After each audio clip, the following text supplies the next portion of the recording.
കേരള കോൺഗ്രസ് എമ്മിൽ കൂട്ടരാജി. പത്തനംതിട്ട ജില്ലാ vice president PK Jacob, ജില്ലാ സെക്രട്ടറി സാം ജോയിക്കുട്ടി, സംസ്ഥാന സമിതി അംഗം സുനിൽ വലഞ്ചുകുഴി തുടങ്ങിയവരും 100ഓളം പ്രവർത്തകരുമാണ് പാർട്ടി വിട്ടത്. ഇവർ ഇന്ന് കോൺഗ്രസിൽ ചേരും. DCC ഓഫീസിൽ നടക്കുന്ന ചടങ്ങിൽ കോൺഗ്രസ് അംഗത്വം സ്വീകരിക്കും. കേരള കോൺഗ്രസ് എം സംസ്ഥാന നേതൃത്വം ജനാധിപത്യ മര്യാദകൾ തകർത്തതായി പാർട്ടി വിട്ട നേതാക്കൾ ആരോപിച്ചു. ജില്ലാ പ്രസിഡന്റിന്റെ ഏകാധിപത്യ നിലപാടുകളും പാർട്ടി വിടാൻ കാരണമായി എന്നും നേതാക്കൾ ചൂണ്ടിക്കാട്ടുന്നു. തദ്ദേശ തെരഞ്ഞെടുപ്പിലും നിയമസഭാ തെരഞ്ഞെടുപ്പിലും പാർട്ടിക്കുണ്ടായ തിരിച്ചടികളിലും ജില്ലയിലെ നേതാക്കൾ അതൃപ്തരായിരുന്നു.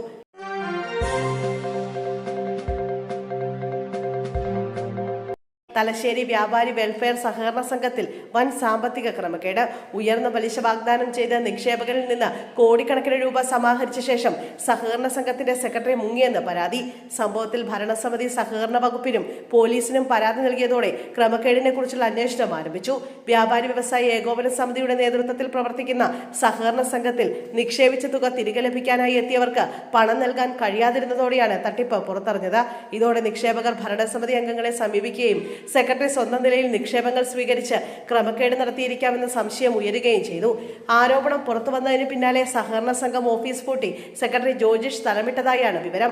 നിരവധി പേരെ നേരിട്ട് സമീപിച്ച് സാധാരണയേക്കാൾ ഉയർന്ന പലിശ വാഗ്ദാനം ചെയ്താണ് നിക്ഷേപം സ്വീകരിച്ചതെന്നും അതിനായി വ്യാജ നിക്ഷേപ സർട്ടിഫിക്കറ്റുകൾ വിതരണം ചെയ്തതായും പരാതിയുണ്ട്.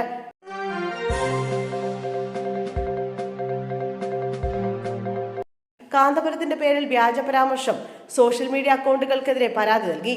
കാന്തപുരം AP അബൂബക്കർ മുസ്ലിയാരുടെ പേരിൽ വസ്തുതാവിരുദ്ധവും അപകീർത്തികരവുമായ സോഷ്യൽ മീഡിയ പോസ്റ്റുകൾ പ്രചരിപ്പിക്കുന്നവർക്കെതിരെ പരാതി നൽകി.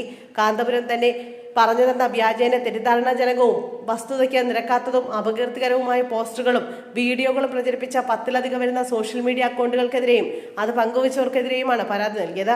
ആഭ്യന്തരമന്ത്രിക്കും സംസ്ഥാന പോലീസ് മേധാവിക്കും കോഴിക്കോട് സിറ്റി പോലീസ് കമ്മീഷണർക്കും കുന്ദമംഗലം പോലീസ് സ്റ്റേഷനിലാണ് മർക്കസ് കേന്ദ്രം പരാതി നൽകിയത്.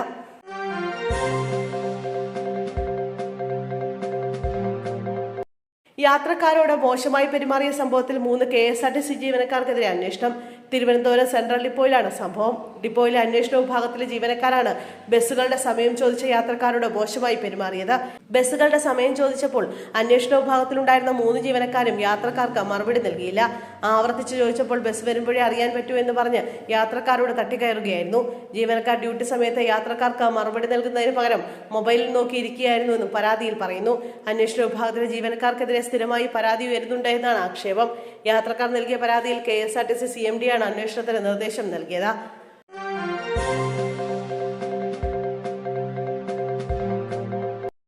കാഫിർ സ്ക്രീൻഷോട്ട് കേസിലെ പ്രതി ജിതിൻ ഭാസ്കറിന് CPM നൽകിയ സ്വീകരണം തീവ്രവാദിക്ക് നൽകുന്ന സ്വീകരണമായി കാണാനാകൂ എന്ന് യൂത്ത് കോൺഗ്രസ് സംസ്ഥാന ജനറൽ സെക്രട്ടറി VP ദുൽഖിഫിൽ. കാഫിർ സ്ക്രീൻഷോട്ടിൽ തുടക്കം മുതൽ ഒടുക്കം വരെ പ്രകടമായത് കടുത്ത തീവ്രവാദ സ്വഭാവമുള്ള അജണ്ടകളാണ്. മതമൗലികവാദത്തെയും തീവ്രവാദ ചിന്താഗതികളെയും CPM പരസ്യമായി പ്രോത്സാഹിപ്പിക്കുകയാണ് ചെയ്യുന്നത്. കാഫിർ കേസിൽ SITക്ക് മെല്ലപ്പോക്കെന്നും VP ദുൽഖിഫിൽ പറയുന്നു. ഫേസ്ബുക്കിൽ എഴുതിയ കുറിപ്പിലാണ് അദ്ദേഹത്തിന്റെ പ്രതികരണം. വ്യാജ പോസ്റ്റർ നിർമ്മാണത്തിന് പിന്നാലെ യഥാർത്ഥ തീവ്രവാദിയെ കണ്ടെത്താൻ പോലീസിന് ഇതുവരെ സാധിച്ചിട്ടില്ല. സ്ക്രീൻഷോട്ട് വിദ്വേഷ പ്രചരണത്തിനായി ഉപയോഗിച്ച നേതാക്കന്മാരെ ഇനിയും പോലീസ് പിടികൂടാനുണ്ട്. അന്വേഷണ സംവിധാനങ്ങളുടെ മെല്ലെപ്പോക്കിലേക്കാണ് വിരൽ ചൂണ്ടുന്നതെന്നും യൂത്ത് കോൺഗ്രസ് നേതാവ് പറഞ്ഞു. ജാമ്യം തേടി പുറത്തിറങ്ങിയതിന് പിന്നാലെ ശനിയാഴ്ചയാണ് ജിതിൻ ഭാസ്കറിന് CPM സ്വീകരണം നൽകിയത്. ഏരിയ സെക്രട്ടറിയുടെ നേതൃത്വത്തിലായിരുന്നു സ്വീകരണം.